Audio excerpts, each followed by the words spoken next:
Hi friends, welcome to another review by George. Today's review is done on the Gerber EZ out. As you can see, I've given a rating for this knife. It's a pretty average rating. I'll explain the reasons in a minute. And here is the specification list. Hope you can just freeze this page if you have to. If you haven't already, check out the specification on the website. But next, I'm going to tell you about the positives and the negatives about this knife. Now, throughout this review, I will actually compare this knife with another knife I've got, which is the H1 Spyderco H1 Pacific Salt, which I think the two knives have a lot of things in common. For example, the tip and the size. The weight, construction-wise, both of the knives have no liners. So I'll compare the two from time to time. But meanwhile, we'll go into the details of this knife first. Now, this knife has the s110v steel, excellent steel. The Gerber company has made a very fine edge on it. I mean, not fine edge, but a really sharp edge. Most of my Gerber knives don't come in very sharp, but this one comes in an insane sharp edge. As you can see,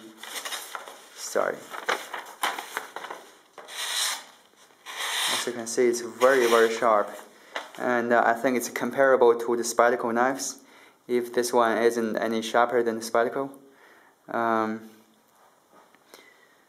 So that's a very good thing about this knife. Now, the next thing is the combo edge. I know a lot of people rather find it annoying because they think it's hard to sharpen, and I mean, you can't really cut a whole lot of everything with the combo edge. I know, but for this knife, it's a very sharp serration. And also, what makes this knife a little bit different is that you can actually use this entire jimping. As you can see, it runs more than half of the length of the blade. So if you really have to use some fine cutting, you can use this jimping, and there's a finger rest here, so you can definitely cut stuff with this part of the knife like just any other knife with a straight edge too. So that's very nice. Another thing is the deployment. In my opinion, this knife is probably designed in such a manner. I've got a very limited space, so flicking this knife is a bit difficult. But you can see flicking the knife open in such a manner is pretty quick. So in a way, it's a pretty fast opening knife. Maybe that's why they call it EZ out. But later on, I will discuss another issue with the opening. So just bear with me. It's got pretty good ergonomics. This handle, I believe, is made of glass-filled nylon. And it's got some rubber inserts on both ends of the handle, which I think is a very nice addition to the handle design, because by the knife itself, it's not super jimpy, although with the blade, it's got a good jimping. As you can see, it's reasonably deep jimping, so you can definitely use it well. So I think with the rubber inlay, it definitely helps a lot with secure grip as well as the comfort. So that's a good thing. Now it's also got a very strong tip. As you can see, it's almost like a tonto shaped tip. That's another similarity to the Spyderco model. As a Spyderco model, it has a very strong tip as well. Okay. So I already talked about the jimping and the finger space. And also this knife is only about 3 ounces in weight. So that's another thing that made this knife very comparable with the Spyderco as well, because there's no liner on the knife. And I'll just grab my flashlight. No liner on the knife, so make it very weight efficient. Although I do kind of wonder, with such a strong tip, maybe they could add liners in, so if people really have to, they can use it to pry things open, maybe.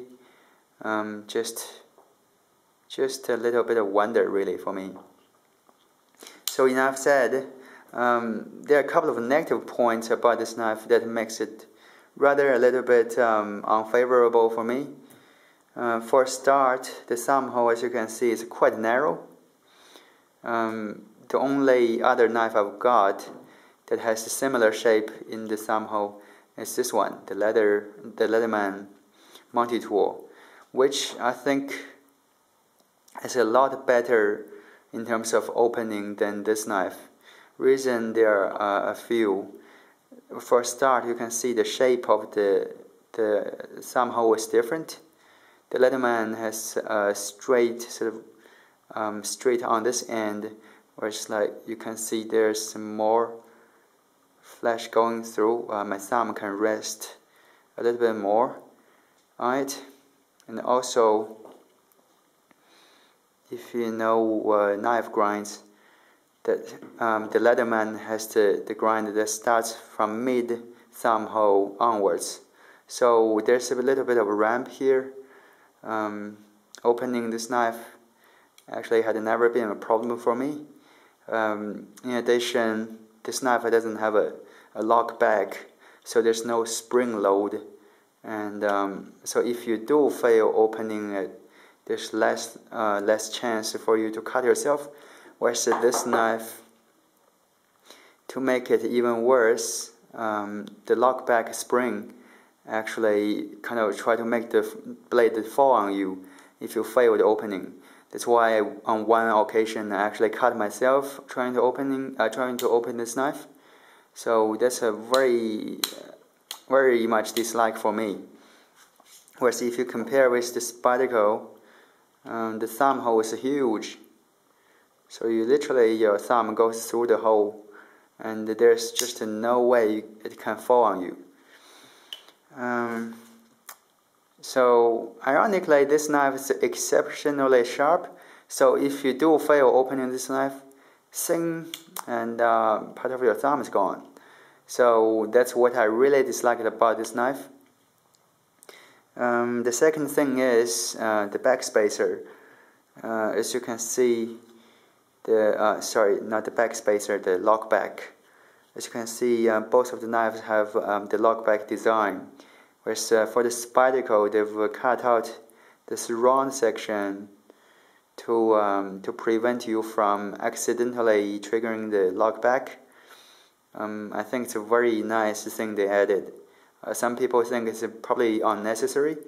I think it's more necessary than unnecessary, because if you were to hold the knife in such a manner, there is some chance that you may just happen to rest one of your fingers on the back lock and trigger it to open. So now even I squeeze my finger really tight, it still doesn't quite open. Doesn't really open. Now whereas for this knife,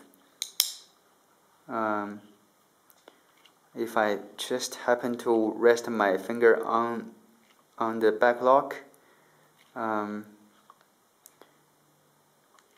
it doesn't quite do it now, but oh yeah, see, I mean it's a bit unlikely that this happens, but I'm glad that the Spyderco model had thought about it, whereas this one they didn't really think too much into it.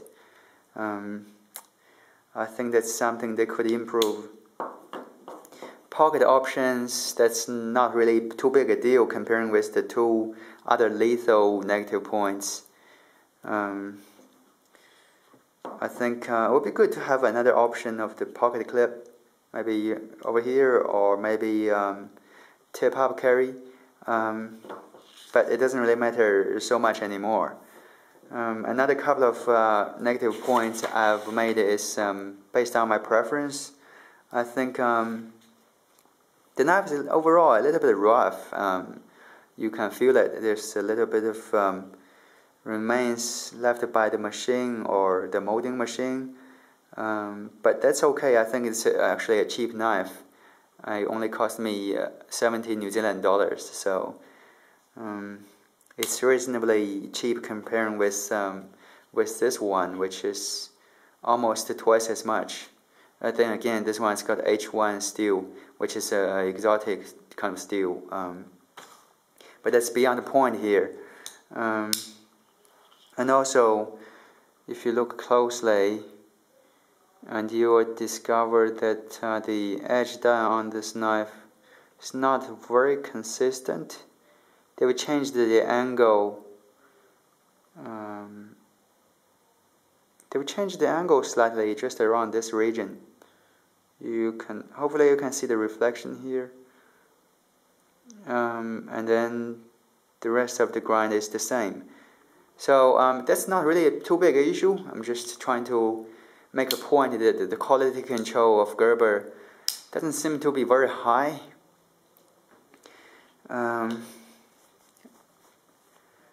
But then again, it's a very sharp edge. I like it about this knife. And the next thing is, as you can see, that makes that sound because they would intentionally put a little notch on the blade for some reason, so that the knife can open sort of in a two-step manner. I really have no idea why they did that. If you know the reason, please let me know. So that's it. I just hope to let you know that this knife has a very sharp edge, so that's the big positive for this knife. But otherwise, I think it's a shame that Gerber doesn't really use a lot of good steel on their knives. They often hide the steel type and they just tell you it's a high carbon stainless. That could be anything. It's a shame that they come up with good designs sometimes, but they don't really use the good steel for the design, like the Gerber Applegate fighting knife. Although, recently they came up with the S30V version of the Applegate fighting knife, which is really cool. But most often, they don't really use the very good steel on their good designs. I hope they can probably improve that in the future, which will make me buy more of their knives. But otherwise, I hope I didn't offend any Gerber fans or users. Nothing personal really, just my preference. I think it's a good company. But otherwise, thank you very much for watching. I'll see you next time.